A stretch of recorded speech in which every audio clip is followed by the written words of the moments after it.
کسی نے پوچھا ہے کہ کیا مرد و عورت آگے پیچھے یا برابر برابر کھڑے ہو کر نماز پڑھ سکتے ہیں کہ نہیں؟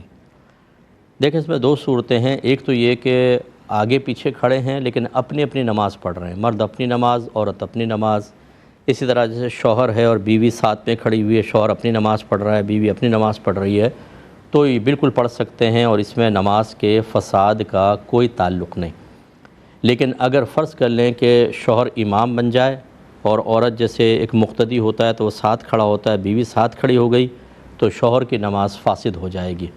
ایسی اگر دونوں کسی ایک امام کی اقتداء کر رہے ہوں تو اگر عورت آگے ہے مرد پیچھے، یا عورت کھڑی ہے اس کے دائیں بائیں مرد کھڑے ہوئے ہیں، تو جو دائیں بائیں ہیں یا عورت آگے ہے مرد پیچھے، تو اس آدمی کی نماز فاسد ہو جائے گی۔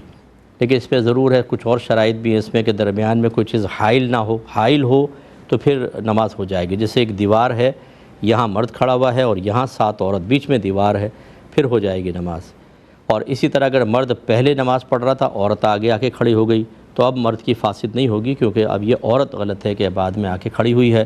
تو اس کی الگ شرائط ہے، لیکن بہرحال گھر کے اندر اگر نماز پڑھنا چاہیں اور الگ الگ پڑھ رہے ہیں تو کوئی مسئلہ ہی نہیں ہے، اور اگر جماعت سے پڑھیں تو ساتھ نہ کھڑے ہوں، مرد آگے اور عورت پچھلی صف میں کھڑی ہو، پھر ٹھیک ہوگا۔